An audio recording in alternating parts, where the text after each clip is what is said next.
시편 69장 30절과 31절입니다.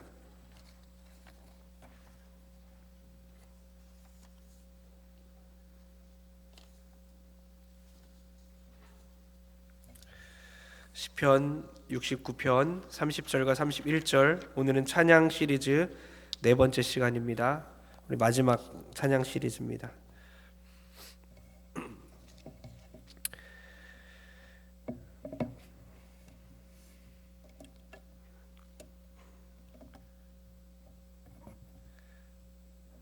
우리 다 같이 읽겠습니다. 30절 31절 다 같이 합독하겠습니다. 시작. 내가 노래로 하나님의 이름을 찬송하며 감사함으로 하나님을 위대하시다 하리니 이것이 소 곧 뿔과 굽이 있는 황소를 드림보다 여호와를 더욱 기쁘시게 함이 될 것이라. 아멘. 우리 첫 시간에 저녁 예배 때 찬양 시리즈를 시작했는데요. 찬양에 대해 우리가 새롭게 깨달았습니다. 찬송과 찬양은 다르구나. 찬송은 노래이고 찬양은 노래일 수도 있고 시일 수도 있고 우리의 말일 수도 있고 간증일 수도 있고 우리의 모든 삶일 수도 있구나. 찬양은 노래를 포함해서 하나님을 위대하시다, 하나님을 칭찬하고 격찬하고 하나님을 높이는 것을 찬양이라고 하죠. 오늘 매너리즘 극복해야 찬양 받으신다 라는 제목으로 하나님 말씀 전할 때에 우리 안에 어쩌면 매너리즘에 빠져있는 우리 예배 생활과 찬양의 어떤 습관들을 고치는 시간들 되길 축복합니다. 저희 부부는 12년 차, 결혼 12년 차인데요. 모르겠어요. 제 처한테는 아직 안 물어봤는데요. 오늘 끝나고 물어보려고요. 네, 저는 제 생각에는 우리 부부가 아직 권태기는 오지 않았습니다. 저는 제 아내의 손을 잡으면요, 옛날처럼 찌릿찌릿하지는 않아요. 솔직히 이렇게 안아도 그냥 옛날처럼 찌릿찌릿하지 않습니다. 그냥 사실 아내 손을 이렇게 잡고 있으면 제 손을 잡는 거하고 똑같아요. 우리 애들 손 잡는 거나 옛날에 막 찌릿찌릿하잖아요. 그러나 찌릿찌릿하지 않지만 손을 잡고 있으면 눈물이 나려고 하고 안고 있으면 감동이 돼요. 지난 세월이 고맙기만 합니다. 12년 동안 나 때문에 얼마나 고생했는고 하면서 감동이 막 올라와요. 연애할 때보다도 더 깊은 사랑, 깊이 사랑하고 있어요.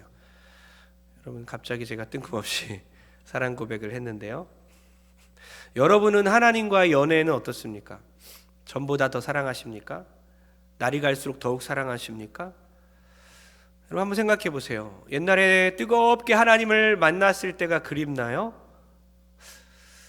생각해 보면 그건 연애 초기예요. 초기. 하나님을 처음 만났을 때나 그런 거지 계속 그런 건 좀 이상해요. 생각해 보세요. 예수님과의 첫사랑, 우리가 막 그렇게 하잖아요. 첫사랑을 회복합시다.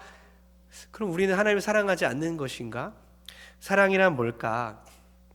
정말 그때의 감정을 되찾아야 하는가? 그때의 성령 세례를 또 받아야 하는가? 여러분, 사랑은 자극이 아니에요. 주님 생각하면 더 깊은 눈물과 감동이 있으십니까? 주님 생각할 때에 옛날에 그 찌릿찌릿했던 어떤 것보다도 더 깊은 그 하나님에 대해 잘 알기 때문에, 하나님의 그 사랑의 깊이를 알기 때문에 그 뜨거운 눈물과 뜨거운 감동이 있으십니까? 그게 진짜예요. 그러니까 사랑은 무르익는 것이지 순간적인 자극이 아닙니다. 날이 갈수록 더욱 깊어지는 것이 사랑입니다. 혹시 예배할 때에, 찬양할 때 아무 감정도 없으십니까? 우리가 영적 자극을 원해서 그런 거예요. 영적인 어떤 자극, 아니면 그냥 무미건조한 그런 예배, 둘 중에 하나에 치우쳐 있는 거예요. 뭐 아니면 도예요. 그게 아니라는 거예요. 사랑은 점점 깊어지는 거예요. 사랑은 무르익는 것입니다. 날이 갈수록 하나님과의 관계가 깊어지는 것이에요. 영적 권태기가 오면, 영적 매너리즘에 빠지면 아무 감정이 없어요. 그냥 아무 감정 없이 예배하고 아무 감정 없이 찬양하면서 옛날에 그랬었지, 옛날이요 하면서 옛날에 어떤 자극적인 사랑과 자극적인 그 은사를 받았을 때 그 느낌만 찾고 있어요. 그러니 성숙하지 않고 계속 10년, 20년, 30년째 똑같은 신앙생활을 하게 되죠. 오늘 영적인 매너리즘, 영적인 권태기를 극복하기를 소원합니다. 하나님을 생각하면 아무 감정이 없는 것이 아니라 십자가 은혜에 감격하고 생명 주신 은혜에 감사하고 돌봐주신 은혜에 감사하는 시간 되길 축복합니다. 먼저 그래서 하나님 오늘 말씀을 통해 우리에게 가르쳐주는 것은 황소는 그만 가져와 이겁니다. 얘야, 황소는 이제 그만 가져와라. 오늘 시편 69편 다윗의 시를 읽었는데요, 30절과 31절 두 구절을 읽었는데 30절도 다윗이 무언가를 드렸고 31절도 다윗이 무언가를 하나님께 드렸는데 둘 중에 무엇이 하나님을 기쁘시게 하겠는가 하면서 30절 바로 찬송과 감사를 올려드렸고 31절 황소를 드렸는데 황소보다 찬송과 감사를 올려드리는 것이 하나님을 더 기쁘시게 한다라는 믿음의 고백을 드린다는 거예요. 다윗은 황소를 드리는 그 의식적인 제사를 완전히 무가치하게 여기지는 않았습니다. 그 당시에 그 구약적인 제사, 황소를 가져와서 하나님께 바치는 것 자체를 무가치하게 여기지 않았어요. 무시하지 않았어요. 그러나 그 당시에도인데도 불구하고, 구약시대인데도 불구하고 그 황소를 드리는 행동보다, 제사 행위보다 마음으로 드리는, 감사의 마음을 올려드리는, 진짜 하나님을 찬양하는 것이 하나님을 더 기쁘게 한다는 것을 그는 깨닫고 있었다는 거예요. 지금 오늘날 신약시대 살아가는, 은혜의 시대 살아가는 우리도 잘 깨닫지 못하는데 다윗은 그 당시에 살면서도 불구하고 모두 다 의식적인 제사만 드리고 황소를 갖다 바치면 예배를 드렸다고 착각하고 있는 그 시기 가운데 다윗은 아니다, 그것보다 하나님을 기쁘시게 해드리는 것은 감사와 찬양이다 라고 고백한 거죠. 여러분 어떻습니까? 우리 동선교회는 찬송과 감사를 하나님께 올려드립니까? 아까 우리가 찬양할 때 정말 감사하는 마음으로 정말 뜨겁게 하나님을 찬양하고, 하나님 너무 사랑합니다, 너무 좋습니다, 내 입술로 하나님을 찬양하고 고백합니다. 황소를 드림보다 진정한 예배를 받으시고 진정한 노래를 받으시는 주님, 나의 노래를 받아 주옵소서, 이렇게 진짜 찬양했습니까? 진짜 감사했습니까? 아니면 황소를 드리는 것처럼 똑같이 여기 앉아서 이 자리에서 입만 뻥긋뻥긋하면서 그냥 앵무새처럼 노래했나요? 여러분, 황소를 드린다는 것이 무엇일까? 그 의미를 분명히 알아야 합니다. 그래야 내가 지금 감사 찬송을 올려드리고 있는지 아니면 황소를 드리고 있는지 분명히 깨달을 수 있다는 것이죠. 여러분, 히브리서 10장 3절에 동물 제사의 한계성을 우리가 깨달을 수 있는데요, 다 같이 한번 읽어보겠습니다. 시작. 그러나 이 제사들에는 해마다 죄를 기억하게 하는 것이 있나니. 4절도 한번 읽게요. 4절을 제가 안 드렸나 보네요. 예. 짧아갖고 한 구절인 줄 알았어요. 4절을 제가 읽을게요. 왜냐하면 이는 황소와 염소의 피가 능히 죄를 없이 하지 못함이라. 그러니까 이 모든 황소, 염소 드리는 제사들에는 해마다, 날마다, 때때마다 드릴 때마다 죄를 기억하게만 한다는 거예요. 아, 우리가 죄를 지었지, 우리가 죄인이지, 이것을 생각나게 하는 거예요. 그러나 그 죄를 없애주지 못한다고 얘기하고 있는 거예요. 동물 제사의 한계를 말하는 거예요. 그러니까 죄만 생각나는 예배를 드리고 있나요? 죄만 생각나게 하는 찬송을 드리나요? 예배 드리고 왔더니 죄만 생각납니까? 아니면 죄를 해결해 주시는 예수님을 만나고 돌아가십니까? 동물 제사가 아니라 이 시간 예수님을 만나고 돌아가는, 죄를 해결해 주시고 죄를 덮어주시고 용서해 주시는 우리 예수님 만나는 그런 예배되고 찬양이 되길 축복합니다. 황소 제사 자체가 사람의 죄를 없애는 게 아니고 잠시 덮어주는 것뿐이구나. 여러분, 그 행위 자체에 빠지게 돼요. 교회에 나옴으로써 내가 예배드렸다, 나 의무를 다했다, 나를 살리신 예수님 만나고 돌아가는 게 아니라 나 교회에 왔어, 나 예배 참석했어, 이 황금 시간대에 금요철야 성령 집회에 참석했다, 이런 행위 자체에 빠지면 안 된다는 거예요. 신앙의 매너리즘에서 벗어나십시오.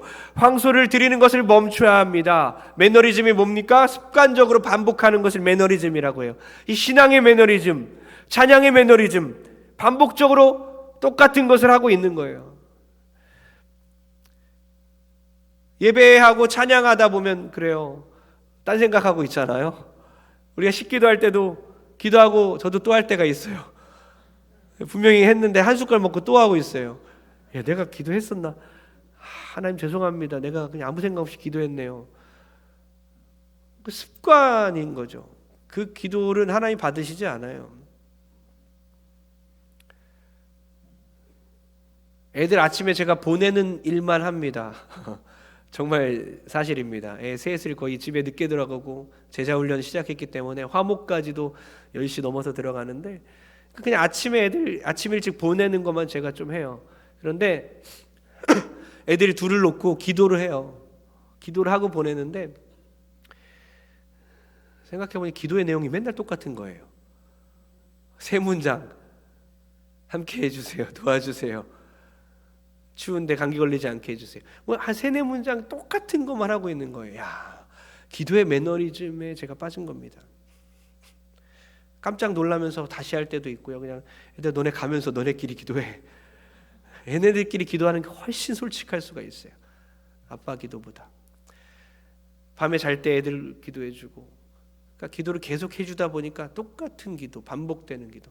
이런 기도의 매너리즘, 찬양의 매너리즘 습관적이에요. 설교 듣다가 계속 딴 생각하는 것도 매너리즘입니다. 하나님의 말씀에 대한 기대가 없는 거예요. 오늘 수많은 그리스도인들이 매너리즘에 빠지는 이유는 예배를 드리러 와서 정작 드려야 할 감사와 찬송을 하지 않고 다른 것을 드리고 있기 때문이라는 거예요. 헌금 냈어. 내가 예배에 앉아있어. 지금 여기만 앉아있으면 내가 하나님이 내 예배를 받아주시겠지 착각하고 있다는 것입니다.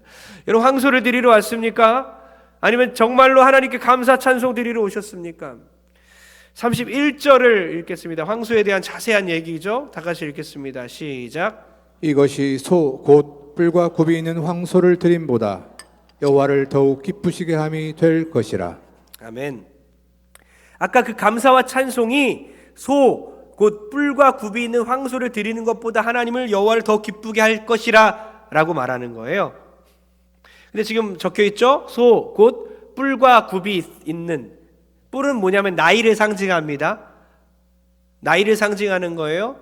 힘을 상징합니다. 황소의 뿔은 나이와 힘을 말하고 있어요. 굽이 뭐죠? 갈라진 굽은 정결하다는 뜻입니다. 그러니까 완벽한 제사를 위한 동물, 제사동물, 완벽한 제물이라는 뜻입니다. 완벽한 제사용 동물을 준비해서 드리는 것보다 하나님께 감사 찬송 올리는 게 훨씬 낫다라는 거예요.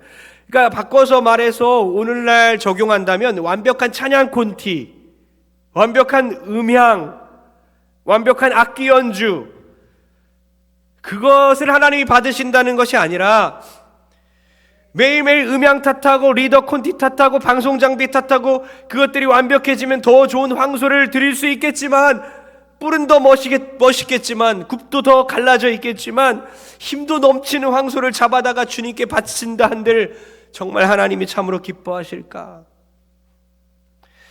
예수님이 제물이 되신 후에 십자가 제단에 제물로 바쳐진 이후에는 우리는 더 이상 동물 제사를 드리지 않는다고 했어요. 그래서 아무도 지금 동물 안 갖고 왔어요. 동물 막 숨겨놓고 오신 분 아무도 없잖아요. 동물 소리 안 들리잖아요. 왜요? 왜 그렇죠? 구약시대 때는 분명히 동물 안 갖고 오면 안 돼요. 제사가 성립이 안 됩니다. 그런데 여러분이 지금 뭘 가져왔죠? 지금 무엇을 갖고 오긴 했습니다. 무언지 아십니까? 네? 옆 사람에게 이렇게 말했으면 좋겠습니다. 얘를 데려왔습니다. 옆 사람을 데려왔습니다. 나를 데려온 거예요. 나 자신을 동물처럼 이제는 동물을 데려올 필요 없이 예수님께서 내가 산 제물로 나를 바칠 수 있다고 한 거예요. 예수님이 십자가 제단에 짐승처럼 찢겨서 돌아가신 이후에는 영원한 제사를 다 드리셨기 때문에 우리는 더 이상 제사를 드리지 아니하고 예수 그리스도의 이름으로 이 자리에 앉아 있는 것입니다. 내가 영적인 제사를 드리며 내가 산 제물로 나를 갖고 온 거예요. 주님, 나를 받아주옵소서. 나의 마음을 드립니다. 나의 몸을 드립니다. 나의 감사와 찬양을 받아주옵소서. 내가 나를 드리는 겁니다, 주님께. 그래서 감사하는 마음, 감사하는 찬양, 그런 마음이 이곳에 가득해야 돼요. 세일의 기간 동안 제가 이판권 장로님 앞에 앉아 있었어요.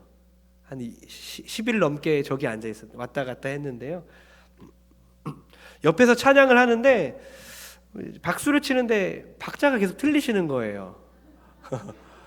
제가 이렇게 치면 그 다음 치시는 거예요. 여러분, 네 글자로 뭐라고 하죠? 이거 엇박자는 세 글자입니다. 뭐라고요? 은혜 박자라고 하죠. 은혜 박자. 음정도 막 틀리시는 거예요. 네 글자로 뭐라고 하죠? 은혜 음정. 그런데 은혜가 되는 거예요. 옆에 있는 것만으로 막 힘이 나는 거예요. 놀라웠어요. 옆에 앉아서 함께 찬양하는데 분명히 나랑 박자도 틀리고 음정도 틀려서 분명히 다른데 옆에 있는 것만으로 막 감사가 막 넘쳐나고 내 몸에서 막 힘이 솟아나고 정말 집중하게 돼요, 하나님께. 여러분, 장로님의 찬양을 하나님 받으셨을까요? 안 받으셨을까요? 받으셨어요. 비록 음정과 박자를 조금은 무시하고 은혜 박자와 은혜 음정으로 부르지만 소와 뿔이 있는 소뿔과 굽이 있는 황소는 아니지만 감사와 찬양을 올리더라는 것입니다. 그 옆에 있으니 더욱 힘이 나고 예배에 집중하게 되고 하나님을 사랑하는 그 마음이 전달되니까 하나님께 나도 더욱더 감사하게 되고 찬양하게 되더라는 것입니다. 그러니까 결국에는 완벽한 콘티와 완벽한 음향과 완벽한 자막과 완벽한 목소리로 찬양을 부를지라도 그 마음의 중심 가운데 하나님께 감사하는 마음이 없다면 그 예배를 주님은 받으시지 않는다는 거예요. 반대로 음정도 박자도 때론 틀릴 수 있겠지만 하나님 위대하신 분입니다. 하나님 감사합니다. 진심으로 찬양을 올려드립니다. 그렇게 고백할 때에 주님께서 그 찬양을, 그 예배를 받아주실 줄 믿습니다. 할렐루야. 여러분, 김남준 목사님의 실증이란 책이 있어요. 여러분, 실증 나신 분 꼭 읽었으면 좋겠어요. 영적인 권태감이 오면 성도들이 어떻게 변하는지 그 책에 자세히 기록되어 있는데요. 요약하면 이런 내용입니다. 영적인 권태감이 찾아오면 영적인 매너리즘에 빠지면 그 성도가 첫 번째 변화가 뭐냐면 하나님께 대적하기 시작해요. 죄가 정체되니까 하나님을 향한 반감과 적대가 일어납니다. 신자가 은혜로부터 멀어져서 하나님께 대하여 권태를 느끼는 그 시기, 그 실증의 기간이 상당히 지나가고 나면 그 신자는 그것으로 만족하지 않고 하나님을 대적하고자 하는 방향으로 나아갑니다. 그러니까 하나님을 막 거부하고 하나님께 반항하고 하나님을 대적하는 사람은 이미 실증을 느끼게 된 지 오래라는 거예요. 영적인 권태감에 빠진 지 오래됐다는 거죠. 또 하나는 이겁니다.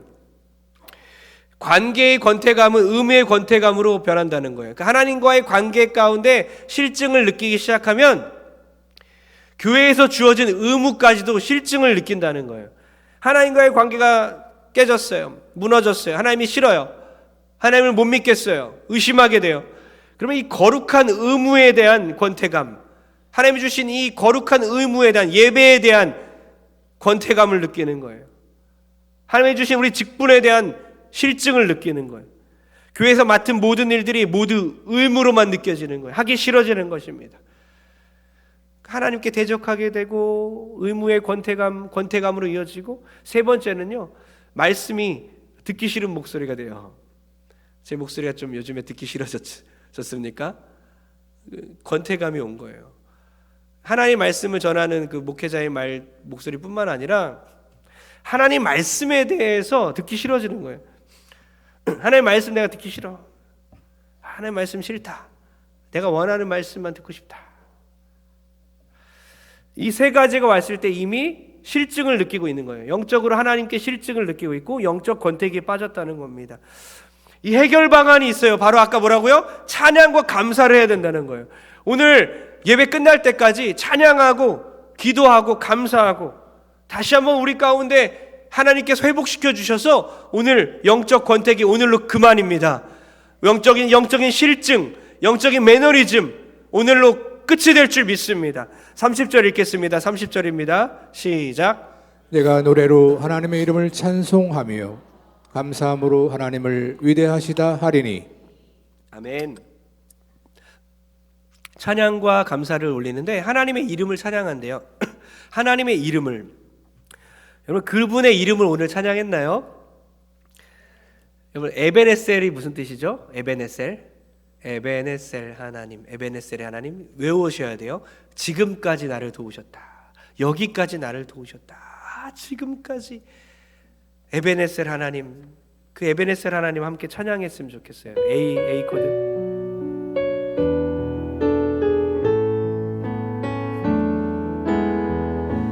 감사하신 하나님,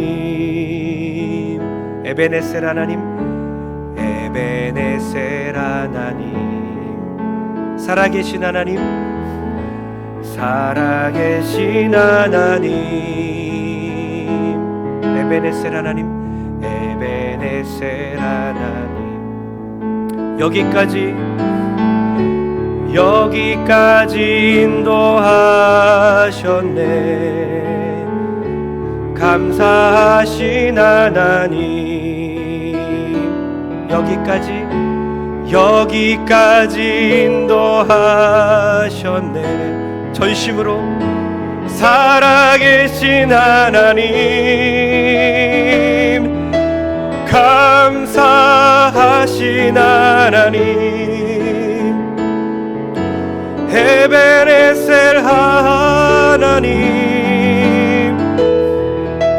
살아계신 하나님, 에베네셀 하나님, 여기까지 인도하셨네. 여기까지 인도하셨네. 감사하신 하나님, 여기까지 인도하셨네. 살아계신 하나님, 감사하신 하나님, 에베네셀 하나님, 살아계신 하나님, 에베네셀 하나님. 여러분 이게 감사와 찬양으로 하나님께 예배하는 거예요. 황소를 드리는 게 아니라 하나님, 에베네셀 하나님, 지금까지 이 교회를 42년 동안 지켜주신, 지금까지 우리의 가정을 지금까지 돌보신 주님, 지금까지 나의 인생을 10살입니까? 20살입니까? 30살입니까? 지금까지 하나님이 나를 지켜주셨구나. 1살, 2살 아무것도 아닌 게 아니에요. 1살 먹은 아이를 돌일지라도 하나님이 지켜주지 않으면요 1년을 버틸 수가 없는 겁니다. 1년, 2년, 3년 하나님이 지금까지 우리를 지켜주셨구나. 에베네셀 하나님을 찬양하는 여러분 됐으면 좋겠습니다. 이름을 찬양한다는 건 그런 거예요. 그리고 여러분 여호와의 이름 5가지를 꼭 기억하시길 소원합니다. 여호와 이름 5가지 뭐죠? 이레, 라파, 니시, 쌈마, 샬롬이에요. 이 5가지 꼭 기억하세요. 이레, 라파, 니시, 쌈마, 샬롬. 앞에 글자 따면 이라, 닛, 삼샬. 더 어렵네요. 더 어려워요. 이라, 닛, 삼샬. 여호와의 대표적인 이름 5가지예요. 여호와 이레, 여호와 니시, 여호와 쌈마, 여호와 이레, 여호와 라파, 여호와 니시, 여호와 쌈마, 여호와 샬롬. 여호와 이레는 뭐죠? 여호와가 준비해 주신다. 나의 모든 앞길과 시험 보러 갈 때도, 누구를 만날 때도, 취업할 때도, 인터뷰할 때도, 모든 공사 현장에, 직업에, 직장에, 모든 곳에 갈 때 하나님 준비해 주신다. 여호와 라파, 하나님이 나를 치료하신다. 나의 모든 영육간의 강건함을 하나님께 맡기고, 하나님 나를 치료하여 주옵소서. 의사에게 집도를 맡기는 것이 아니라 의사를 붙들고 있는 하나님께 나를 맡기는 것. 여호와 라파 하나님, 여호와 니시, 승리하시는 하나님, 나를 승리케 하시는, 여호와 나를 날마다 승리하시는, 나를 승리케 하시고 나의 인생 가운데 나를 일으키시고 실패하지 않게 하시는, 우리 친구들 가운데 내가 열등해 보이지만 결국 하나님이 나를 높이 쓰시고 가장 나를 승리케 하시는 그 하나님, 깃발을 꽂는 거죠. 여호와 니시, 승리 하나님, 여호와 쌈마, 여호와 거기 계시다. 먼저 가 계시는 거예요. 먼저 가 계시는 거예요. 여호와 이레는 아까 준비하시는 거지만 여호와 쌈마는 먼저 거기 가 계시는 겁니다. 나보다 앞서 가시는 주님. 마지막으로 여호와 샬롬, 할렐루야, 평강의 하나님, 여호와는 나의 평강이십니다. 이 5가지 여호와 이름을 기억하고 날마다 찬양하고 날마다 내 입술로 그 이름의 의미를 기억하고 높이는 거예요. 그것이 여호와 이름을 찬양한다는 뜻입니다. 여호와 이름을 기억해야 돼요. 여호와 이름의 의미를 알아야 해요. 여호와의 이름이 나의 삶 가운데, 내 인생 가운데 미치는 그 의미들을 알아야 진정으로 여호와를 찬양할 수 있는 거예요. 여호와 이레, 라파, 니시, 쌈마, 샬롬, 이 5가지 꼭 기억할 여러분에게 축복합니다. 그리고 아까 뭐라 그랬어요? 위대하시는 분께 감사한다고 했어요. 위대하신 분께 감사한다는 건 구체적으로 뭐냐면요, 나의 환경과 관계없이 찬양한다는 뜻입니다.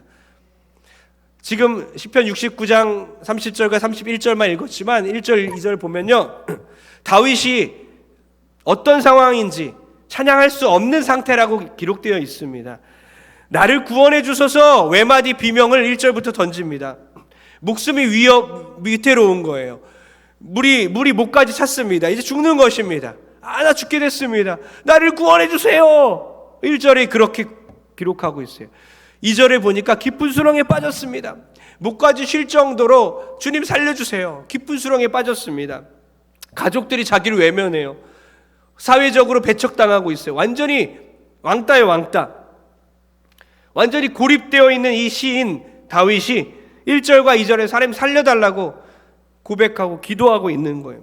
근데 30절과 31절을 우리가 읽었는데 완전히 바뀌었어요. 기도가 찬양으로 바뀌었다는 겁니다. 제가 지난번에 이런 말씀 드렸어요. 기도가 찬양으로 바뀌어야 된다고 말씀드렸습니다. 여러분, 기도하러 와서 간구만 하고 돌아가지 말라고 했습니다. 신앙이 뜨거웠다가 순간 또 식어버리는 이유 뭔지 아십니까? 그런 신자들의 특징은요, 기도하러 와서 간구만 하고 돌아가는 거예요.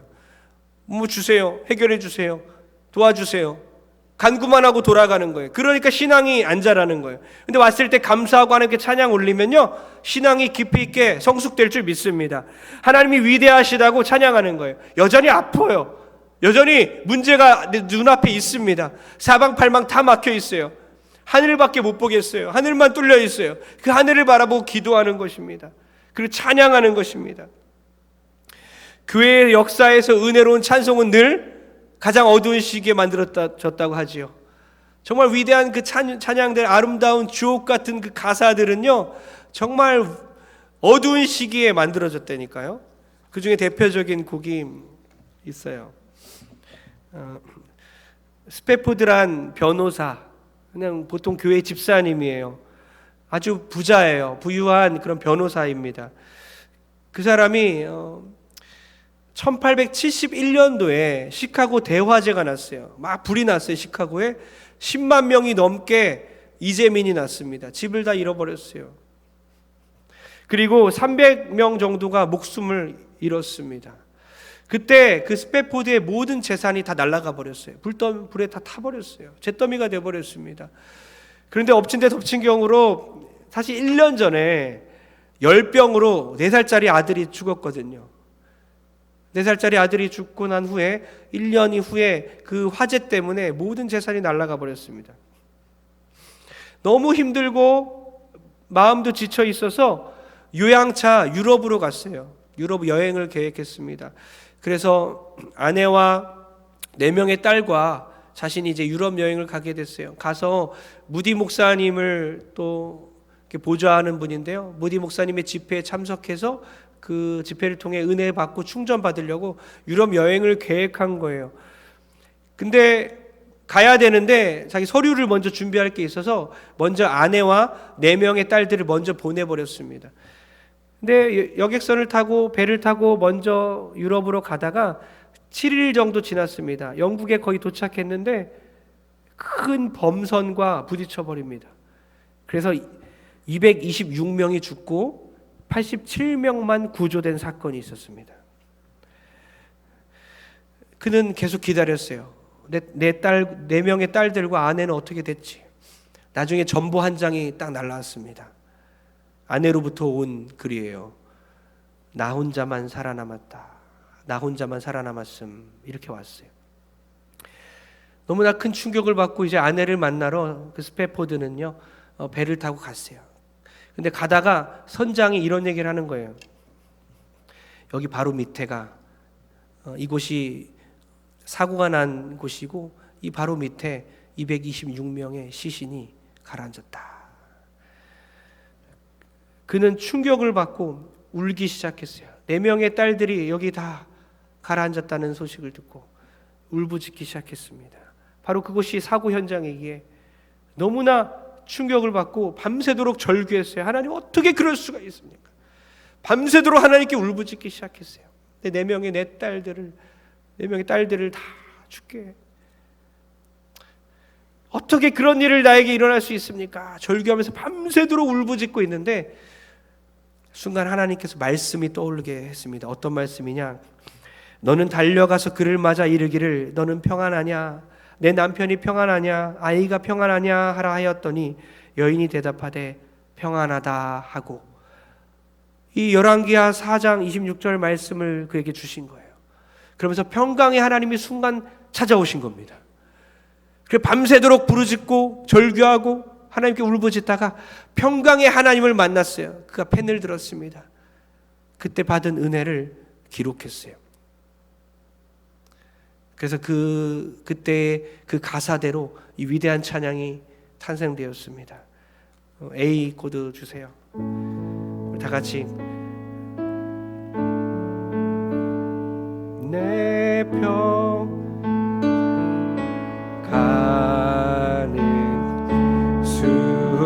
순탄하여 늘 잔잔한